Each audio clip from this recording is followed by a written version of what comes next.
ಪ್ರತಿಭಟನೆಗೆ ಕರೆ ನೀಡಿದವರೇ ನಾಪತ್ತೆಯಾಗಿದ್ಯಾಕ? ವಿದ್ಯಾರ್ಥಿಗಳ ವೇಷದಾಗ ಬಂದು ಪ್ರೊಟೆಸ್ಟ್ ಮಾಡಿದ್ದವರು ಯಾರ್ಯಾರು? ನೂರಾರು ಪೊಲೀಸರು, ಸಾಕಷ್ಟು ಜನ ವಿದ್ಯಾರ್ಥಿಗಳ ಈ ಸ್ಥಿತಿಗೆ ಕಾರಣ ಯಾರು? ಕರೆ ಕೊಟ್ಟು ರಾದ್ಧಾಂತ ಮಾಡಿದವರು ಇದರ ಹೊಣೆ ಹೊರ್ತಾರೇನು?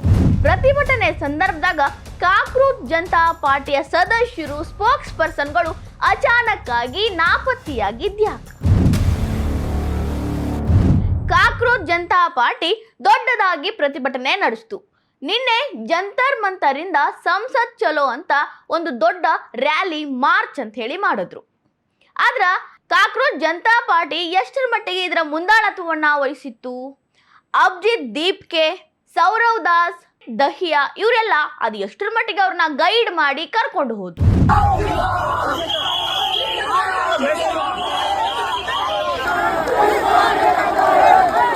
राजीव चौक से जो जनता निकल चुकी है,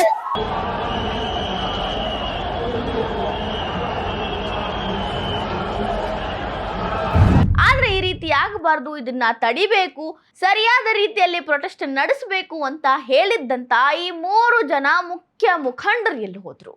ಸಿಜೆಪಿ ಪಕ್ಷದ 3 ಜನ ತ್ರಿಮೂರ್ತಿಗಳೇ ಅಲ್ಲಿ ಕಾಣಿಸ್ಲಿಲ್ಲಲ್ಲ. ಅಲ್ಲಿ ಸ್ವತಃ ಪ್ರೊಟೆಸ್ಟರ್ಸೇ ಕೇಳಾಕತ್ತಿದ್ರು, ನಮ್ಮನ್ನ ಕರ್ಕೊಂಡು ಬಂದಿರೋ ಸಿಜೆಪಿ ಅವ್ರು ಯಾರು ಕಾಣಿಸಾಕತ್ತಿಲ್ಲ, ನಾವು ಎಲ್ಲಿ ಹೋಗ್ಬೇಕು, ಏನು ಮಾಡಬೇಕು, ಯಾರು ನಮಗೆ ಮಾರ್ಗದರ್ಶನನೇ ಮಾಡತ್ತಿಲ್ಲಲ್ಲ ಅಂತ ಅಲ್ಲಿನ ಪ್ರೊಟೆಸ್ಟರ್ಸೇ ಕೇಳಾಕತ್ತಿದ್ರು. अब आप लोग कहाँ जा रहे हैं? क्या डायरेक्शन नहीं है? हमें कोई लीड करने वाला नहीं, हमें कुछ समझ में नहीं आ रहा, हमें कोई लीड करने वाला नहीं, हमें कुछ समझ में नहीं आ रहा. तो आप लोग बस जहाँ भीड़ जा रही है वहीं जा रहे हैं? हाँ मैम. ಅಭಿಜಿತ್ ದೀಪ್ಗೆ ಜಂತರ್ ಮಂತರ್ ಒಳಗ ಸ್ಟಿಕ್ ಆಗ್ಬಿಟ್ಟಿದ್ರು. ಅಲ್ಲಿ ದೊಡ್ಡ ದೊಡ್ಡ ಭಾಷಣಗಳನ್ನ ಮಾಡಾಕತ್ತಿದ್ರು. ಇನ್ನೊಬ್ರು ಸೌರವ್ ದಾಸ್ JP ನಡ್ಡಾ ಅವರಿಗೆ ಲೆಟರ್ ಕೊಡಕ್ ಹೋಗಿದ್ರು. ತಮ್ಮ ಏನು ಬೇಡಿಕೆ ಇದ್ದಾವಲ್ಲ ಅದನ್ನ ಹೇಳಕ್ ಹೋಗಿದ್ರು. ಇದು ಒಂದು 11:15 ಒಳಗಡೆ ಮುಗಿದು ಹೋಗಿದ್ ಪ್ರೊಸೆಸ್ ಐತಿ. ಅದಾದ ಮೇಲೆ ಬಂದು ಪ್ರೊಟೆಸ್ಟರ್ಸ್ನ ಯಾವ ರೀತಿ ಶಾಂತಿಯುತವಾಗಿ ನಡ್ಕೊಂಡು ಹೋಗ್ಬೇಕು ಅನ್ನೋದನ್ನ ಹೇಳಬೇಕಾಗಿತ್ತಲ್ಲ, ಆದರೂ ಕೂಡ ಅವ್ರು ಯಾಕೆ ಬರಲಿಲ್ಲ ಅದನ್ನ ನಿಮಗೆ ಹೇಳ್ತೀನಿ. ಅದಕ್ಕಿಂತ ಮೊದಲ ಇನ್ನೊಬ್ಬ national spokesperson of CJP Vijeth Dahiya ಎಲ್ಲಿದ್ರು ಅನ್ನೋದನ್ನ ವಿಡಿಯೋ ನೋಡಿ. भाई जंतर मंतर पे प्रोटेस्ट पे बुला के ये भाई आप गए प्रोटेस्ट घूम रहे हैं, आपने सबको बुलाया, आप गए क्यों? ये तो गलत बात है यार। आप बताओ, चलो आप मुझे, लोगों को उधर जंतर मंतर बुला रहे हो और आप इधर अकेले हमारे लिए आवाज खड़े कर रहे हो, आप क्यों नहीं गए? ये तो गलत बात है। सिंपल ये बताइए, ये तो गलत बात है। आप मुझे बताइए सिंपल, आप क्यों नहीं गए? मैं जंतर मंतर पे भी आया, क्यों नहीं गए आप यहाँ क्यों घूम रहे हैं? मुझे ये तो बताइए। वहाँ सब लाके खा रहे हैं और आप यहाँ घूम रहे हो हैं? ये कौन सा, तो सही क्यों नहीं गए? ये कौन सा सपोर्ट कर रहे हो आप हैं? बाबा को गाली दे रहे हो हैं? मैं तो घर जा रहा था, विजेता भाई भी घर जा रहे हैं। आप मुझे कितना बताइए? हाँ। नहीं, विजेता भाई भी घर जा रहे हैं। आप गाली दे रहे हो और आप यहाँ क्या कर रहे हो आप? अच्छा, मैं क्या क्लोन कर रहा हूँ, आप मुझे बताइए क्या क्लोन कर रहा हूँ? अच्छा, बाय। आप मुझे ये बताइए, आप गए क्यों नहीं? आप प्रोटेस्ट में गए क्यों नहीं? आप वहाँ गाली दे रहे थे प्रेमानंद जी को। आप सारे 20 आप सबको बच्चों को बुला के यू डोंट हैव। ये हमारे प्रेमानंद बाबू को गाली दे रहे हैं। प्रेमानंद भाई बोल रहे हो। Why? No, I will do that. ಅಲ್ಲಿ ನೋಡಿದ್ರ ಲಾಠಿ ಏಟ್ ತಿನ್ನಕತ್ತಾರ ಪ್ರೊಟೆಸ್ಟರ್ಸು. ವಿದ್ಯಾರ್ಥಿಗಳು ನಮಗೆ ನ್ಯಾಯ ಬೇಕು ಅಂತ ರೋಡ್ ಮೇಲೆ ಬಿದ್ದು ಉಳ್ಳಾಡಕತ್ತಾರ.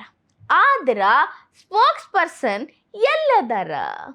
Railway station ಒಳಗದ್ದಾರ.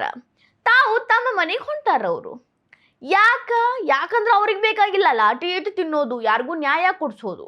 ಅವ್ರದ್ದೇನು ಆಯ್ತಲ್ಲ, ಎಲ್ರಿಗೂ ಬರ್ರಿ ಅಂತ ಕರೆ ಕೊಟ್ಟಿದ್ದಕ್ಕಾಗಿ ಎಲ್ಲ ನಮ್ಮನ್ನ ನಂಬಿ ಬಂದ್ರು, ಈಗ ಲಾಠಿ ಏಟ್ ತಿನ್ನೋದು ಅವ್ರ ಕೆಲಸ, ನಾವು ಪಾರಾಗ್ತೀವಿ ಅಂತ ಎಸ್ಕೇಪ್ ಆದ್ರು. ಇನ್ನ ಸೌರವ್ ದಾಸ್ ಪಟ್ಟಂತ 12 ಗಂಟೆ ಒಳಗಡೆ ಬಂದು JP ನಡ್ಡಾ ನಮ್ಮ ಬೇಡಿಕೆಯನ್ನ ಅಕ್ಸೆಪ್ಟ್ ಮಾಡಿದಾರ ಅಂತ ಹೇಳಿದ್ರ ಇಷ್ಟೆಲ್ಲ ರಾದ್ಧಾಂತಾನೆ ಆಗ್ತಿರ್ಲಿಲ್ಲ. ಬಟ್ ಅವ್ರು ಬಂದು ಹೇಳಲಿಲ್ಲ. ಯಾಕೆ ಹೇಳಿಲ್ಲ ಅಂದ್ರೆ ಅವ್ರಿಗೆ ಈ ರಾದ್ಧಾಂತ ಆಗೋದು ಬೇಕಾಗಿತ್ತು. ಈ ರೀತಿಯ ಪ್ರೊಟೆಸ್ಟ್ ದಂಗೆ ಅವರು ಮಾಡಿಸ್ಬೇಕಾಗಿತ್ತು. ಅವರ ಮೇನ್ ಉದ್ದೇಶನೇ ಇದಾಗಿತ್ತು. ಇದರಿಂದಾನೇ ಅವರು ಬಂದು JP ನಡ್ಡಾ ಅವರು ಅವರ ಬೇಡಿಕೆಯನ್ನು ಸ್ವೀಕಾರ ಮಾಡಿದ್ರ ಬಗ್ಗೆ ಮಾತಾಡಲಿಲ್ಲ. ಇದರಿಂದ ನಿಮಗೇನು ಅರ್ಥ ಆಗ್ತೈತಿ? ಕರೆ ಕೊಟ್ಟವರೇ ಅಲ್ಲಿ ಗಾಯಬಾಗಿದ್ರು, ನಾಪತ್ತೆ ಆಗಿಬಿಟ್ಟಿದ್ರು. ಮಿಸ್ಲೀಡ್ ಮಾಡಿದ್ ಯಾರು CJP ಪ್ರೊಟೆಸ್ಟ್ ಅನ್ನ? ಇಷ್ಟೆಲ್ಲ ದುರ್ಘಟನೆಗಳಿಗೆ ಕಾರಣವಾಗಿದ್ದವ್ರು ಯಾರು? ಇದೆಲ್ಲದರ ಹೊಣೆ ಹೊರಬೇಕಾದವ್ರು ಯಾರು? ವಿಜೇತ್ ದಹಿಯಾ ಪ್ರೊಟೆಸ್ಟ್ಗೆ ಹೋಗ್ಲಿಲ್ಲ, ಅಲ್ಲಿಂದ ಪಾರಾಗಿ ಬಂದು ಬರ್ಗರ್ ತಿನ್ನಾಕತ್ತಾರ. ಬರ್ಗರ್ ತಿನ್ಕೋತ ಏನು ಹೇಳ್ತಾರ, ನನ್ನೇನು ಎಲೆಕ್ಟ್ ಮಾಡಿರೇನು ನೀವು, ನನ್ನ ಚುನಾವಣೆ ನಿಲ್ಲಿಸಿ ಗೆಲ್ಲಿಸಿ ಕಳಿಸಿರೇನು, ನಿಮ್ಮ ಪ್ರೊಟೆಕ್ಟ್ ಮಾಡಬೇಕು ಅಂದ್ರೆ ಅದು ಹೆಂಗೆ ಸಾಧ್ಯ, ಪ್ರಶ್ನೆ ಕೇಳಬೇಕು ಅಂದ್ರೆ ಹೋಗಿ ಸರ್ಕಾರನ ಕೇಳ್ರಿ, ನನ್ನಲ್ಲ ಅಂತ. ಹಂಗಿದ ಮೇಲೆ ನೀವು ಜಂತರ್ ಮಂತರ್ ಒಳಗೆ ಬಂದು ಏನು ಮಾಡಿದ್ರಿ? एनीवेज मतलब तुम मुझे इतना अकाउंटेबल होल्ड करते हो, मतलब ये कोई नौकरी है क्या ये प्रोटेस्टर होना? तुमने मुझे इलेक्ट किया है इस पोजीशन के लिए, वो सरकार को अकाउंटेबल ठहराते हैं. तो तुम्हारी ये जो नॉनसेंस थिंकिंग है ना, मुझे नहीं फंसना इसमें, मुझे कोई पॉलिटिक्स में नहीं आना कि मैं तुम्हारे जैसे बेवकूफों को मैं अपीज करूं. ठीक है, जो मैं कर रहा हूं देश के लिए कर रहा हूं, अपनी मर्जी से कर रहा हूं, और किसी के लिए मैं अकाउंटेबल नहीं हूं, और मैं खाऊंगा बर्गर. ಈ ರೀತಿಯ ಮಾತುಗಳನ್ನ ಈಗ ಹೇಳಾಕತ್ತಾರಲ್ಲ ಇವರು, ಅಲ್ಲಿ 20 ದಿನ ಡ್ಯಾನ್ಸ್ ಮಾಡಿ ತಿಂದು ಕುಣಿದು ಇಷ್ಟೆಲ್ಲ ಮಾಡಿ ಎಷ್ಟೋ ಜನರನ್ನ, ಪಾಪ ಇವರ ಅಸಲಿಯತ್ ಗೊತ್ತಿಲ್ಲದೆ ಒಳ್ಳೆಯತನ ಅಂತ ಅನ್ಕೊಂಡು ವಿದ್ಯಾರ್ಥಿಗಳು ಬೇರೆ ಬೇರೆ ಮೂಲೆಗಳಿಂದ ಬಂದ್ರಲ್ಲ, ಅವ್ರಿಗೆ ಕೊಡೋ ಮರ್ಯಾದೆ ಇದೆ ಏನಿವರು? ಇವರ ನ್ಯಾಯ ಕೊಡಿಸೋ ಅಸಲಿಯತ್ತು ಇದ ನೋಡ್ರಿ.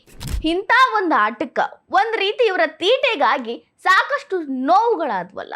100ಕ್ಕಿಂತ ಹೆಚ್ಚು ಪೊಲೀಸರಿಗೆ ಗಾಯಗಳಾದವು, ಕೆಲವರಿಗೆ ಗಂಭೀರ ಗಾಯಗಳಾಗ್ಯಾವ, ಎಷ್ಟೋ ಜನರ ತಲೆಗೆ ಡ್ಯಾಮೇಜ್ ಆಗೈತಿ. ಬರೀ ಪೊಲೀಸರಲ್ಲ, ಸಾಕಷ್ಟು ಜನ ವಿದ್ಯಾರ್ಥಿಗಳಿಗೂ ಕೂಡ ಗಾಯಗಳಾಗ್ಯಾವ, ಸಾಕಷ್ಟು ಜನ ಹಾಸ್ಪಿಟಲ್ ಒಳಗ ಟ್ರೀಟ್ಮೆಂಟ್ ಪಡಿಲಿಕ್ಕತ್ತಾರ. ಇದ್ರ ಹೊಣೆ ಹೊರಬೇಕಾದವ್ರು ಬರ್ಗರ್ ತಿನ್ಕೋತ್ ಕಾರ್ ಒಳಗ ಮಸ್ತ್ ಪಕ್ಕಿ ವಿಡಿಯೋ ಮಾಡತ್ತಾರ. ಇದು ಕಾಕ್ರೋಚ್ ಜನತಾ ಪಾರ್ಟಿಯ ಅಸಲಿಯತ್ತು. ಇವರೇ ಮಾರ್ಗದರ್ಶನ ಕೊಡಬೇಕಾಗಿತ್ತು, ಇವರೇ ಸಂಸತ್ ಚಲೋ ಅಂದಿದ್ರು ಅಂದ್ರೆ ಮಾರ್ಗದರ್ಶನ ಕೊಟ್ಟು ಕರ್ಕೊಂಡು ಹೋಗ್ಬೇಕಾಗಿತ್ತು. ಬಟ್ ಇವ್ರು ಮಾಡಿದ್ದೇನು, ಇದರ ಪರಿಣಾಮ ಏನೇನೆಲ್ಲ ಆಯ್ತು ಒಂದೊಂದೇ ಹೇಳ್ತೀನಿ ಕೇಳ್ರಿ. ಕಾಕ್ರೋಚ್ ಜನತಾ ಪಾರ್ಟಿಯ ಫೌಂಡರ್ ಅಭಿಜಿತ್ ದೀಪ್ಕೆ ಅವ್ರ ಮುಂದನ ಪೊಲೀಸರ ಮೇಲೆ ಅಲ್ಲಿನ ಪ್ರೊಟೆಸ್ಟರ್ಸು ಹಲ್ಲೆ ಮಾಡ್ತಾರ. ಇದಾದ್ಮೇಲೆ ಪೊಲೀಸರು ಲಾಠಿ ಕೈಗೆ ಎತ್ಕೋಬೇಕಾದಂತ ಪರಿಸ್ಥಿತಿ ಬಂದುಬಿಡ್ತು, ಲಾಠಿ ಚಾರ್ಜ್ ನಡೆದು ಹೋಯ್ತು.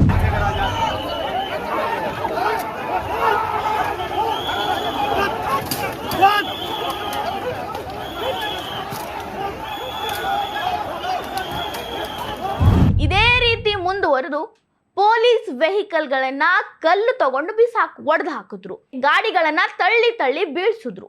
ಯಾವ ರೀತಿ ಪೊಲೀಸ್ ವೆಹಿಕಲ್ಗಳನ್ನ ಡ್ಯಾಮೇಜ್ ಮಾಡಿದ್ರು ನೋಡ್ರಿ.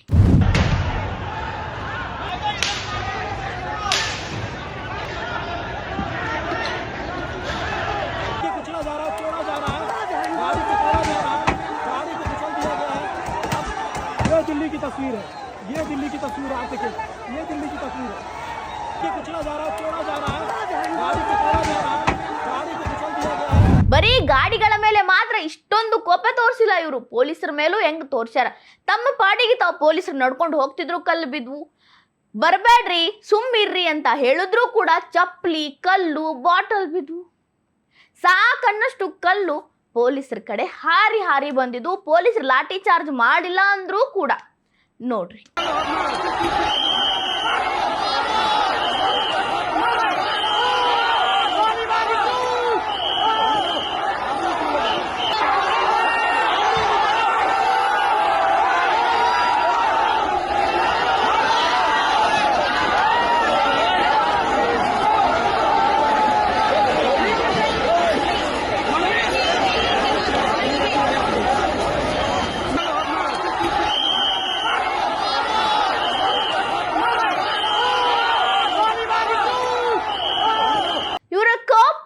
ನಿಜವಾಗ್ಲೂ ಎಜುಕೇಶನ್ ಸಿಸ್ಟಮ್ ಮೇಲೆ ಇತ್ತು ಅಂದ್ರೆ ಅದು ಬರೀ ಎಜುಕೇಶನ್ ಸಿಸ್ಟಮ್ ಸುತ್ತಾನೇ ಸುತ್ತಿತ್ತು. ಕೋಪ ಇರೋದು ದೇಶದ ಮೇಲೆ ಅನ್ನಿಸ್ತೈತಿ, ದೇಶದ ಅಭಿವೃದ್ಧಿ ಮೇಲೆ ಅನ್ನಿಸ್ತೈತಿ. ಯಾಕಂದ್ರೆ ಹೊಸದಾಗಿ ಉದ್ಘಾಟನೆಯಾಗಿದ್ದ ಹೈಡ್ರೋಜನ್ ರೈಲ್ ಮೇಲೆ ಇವ್ರು ಕಲ್ಲು ಬಿತ್ತು. ಇದು ಯಾವ ರೀತಿಯ ದ್ವೇಷ, ಇದು ಯಾವ ರೀತಿಯ ಪ್ರೊಟೆಸ್ಟ್, ಇದರ ಅರ್ಥ ಏನು ಹಂಗಾದ್ರ?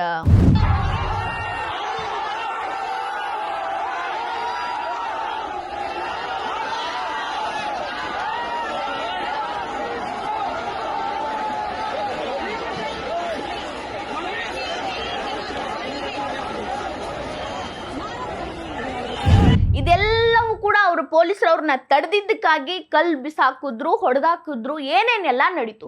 ಆದ್ರೆ ಇದನ್ನ ಕವರ್ ಮಾಡಕ್ಕಂತ ಬಂದಿದ್ದ ಜರ್ನಲಿಸ್ಟ್ಗಳ ಪರಿಸ್ಥಿತಿಯಲ್ಲಿ ಏನಾಗಿತ್ತು? ಜರ್ನಲಿಸ್ಟ್ಗಳ ಮೇಲೆ ನೊರೆ ಬಿಸಾಕ್ತಿದ್ರು, ನೀರು ಬಿಸಾಕ್ತಿದ್ರು, ತಳ್ಳಾಡ್ತಿದ್ರು. ಇದು ಗಂಡು ಮಕ್ಕಳ ಜೊತೆ ಮಾತ್ರ ಅಲ್ಲ, ಮುಖ್ಯವಾಗಿ ಇಬ್ಬರು ಮಹಿಳಾ ಜರ್ನಲಿಸ್ಟ್ಗಳನ್ನ ಯಾವ ರೀತಿಯಾಗಿ ನಡೆಸ್ಕೊಂಡ್ರು ನೋಡ್ರಿ. ಗೋಧಿ ಮೀಡಿಯಾ ಅಂತ ಅವ್ರನ್ನ ತಳ್ಳಾಡಿದ್ರು. ಮಹಿಳೆ ಅನ್ನೋದನ್ನು ಕೂಡ ನೋಡ್ಲಾರ್ದ ಈ ಪ್ರೊಟೆಸ್ಟ್ಗಳು ಅವ್ರನ್ನ ಯಾವ ರೀತಿ ನಡೆಸ್ಕೊಂಡ್ರು ನೋಡ್ರಿ.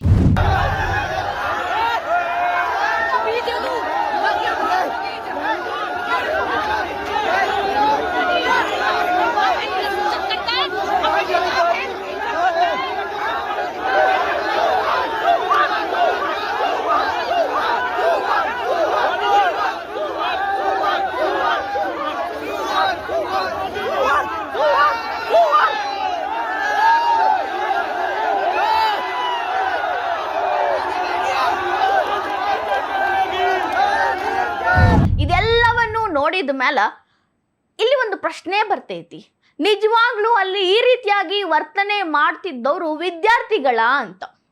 ಯಾಕಂದ್ರೆ ಅವರೆಲ್ಲ ವಿದ್ಯಾರ್ಥಿಗಳ ತರ ಅಂತರೂ ಕಾಣಿಸಾಕತ್ತಿರ್ಲಿಲ್ಲ. ನೀಟ್ ಪರೀಕ್ಷೆ ಸ್ಕ್ಯಾಮ್ ಆಗಿದ್ದಕ್ಕಾಗಿ ಅವರು ರೋಷಾವೇಶದಿಂದ ಈ ರೀತಿ ಕಲ್ಲು ತೂರಿದ್ರು ಅಂತ ಯಾರೆಲ್ಲ ಹೇಳಿಕತ್ತಾರಲ್ಲ, ಇದನ್ನ ನಂಬುವಂಥದ್ದೇ ಅಲ್ಲ. ನಿಜಕ್ಕೂ ಅಲ್ಲಿ ಇದ್ದಿದ್ದು ವಿದ್ಯಾರ್ಥಿಗಳಲ್ರಿ. ಯಾರೋ ಬೇಕು ಅಂತಾನೆ ಪೊಲೀಸರ ಮೇಲೆ ಸೇಡ್ ತೀರಿಸ್ಕೋಬೇಕು, ದೇಶದಾಗ ಅರಾಜಕತೆ ಸೃಷ್ಟಿ ಮಾಡಬೇಕು, ದೇಶವನ್ನ ಇಡೀ ಜಗತ್ತಿನ ಮುಂದೆ ಅವಮಾನ ಮಾಡಬೇಕು ಅನ್ನೋ ಇಂಟೆನ್ಷನ್ ಇಂದ ಬಂದವರೇ ಇದ್ರು. ಅದೇ ರೀತಿಯ ಜನನೇ ಕಲ್ಲು ತೂರಿದ್ರು, ದೊಂಬಿ ಮಾಡಿದ್ರು, ಈ ರೀತಿ ಎಲ್ಲ ಘಟನೆಗಳಿಗೆ ಕಾರಣ ಆದ್ರು. ಬಟ್ ಈ ಎಲ್ಲಾ ಘಟನೆಗಳಿಗೆ ಮುಖ್ಯ ಹೊಣೆ ಹೊರಬೇಕಾಗಿರುವಂತ ಕಾಕ್ರೋಚ್ ಜನತಾ ಪಾರ್ಟಿಯ ಕಾರ್ಯಕರ್ತರು, ಫೌಂಡರ್, ಸ್ಪೋಕ್ಸ್ ಪರ್ಸನ್ಸ್ ಈಗ ಬಾಯಿ ಮುಚ್ಕೊಂಡಿದ್ದಾರ. ತಮ್ಮ ಮನೆಯೊಳಗ ತಾವು ಆರಾಮೇ ಇದ್ದಾರ. ಏಟು ತಿಂದಿದ್ದು, ಅರೆಸ್ಟ್ ಆಗಿದ್ದು ಸಾಮಾನ್ಯ ಜನ. ಪಾಪ ಇವ್ರ ಮಾತನ್ನ ನಂಬ್ಕೊಂಡು ಬಂದಿದ್ದ ಕೆಲವು ವಿದ್ಯಾರ್ಥಿಗಳು. ಸೊ ಯಾರೋ ನಿಮಗೆ ನ್ಯಾಯ ಕೊಡಿಸ್ತೀವಿ ಅಂತಾರ, ನಿಮಗಾಗೆ ನಾವು ಪ್ರೊಟೆಸ್ಟ್ ಮಾಡ್ತೀವಿ ಅಂತಾರ.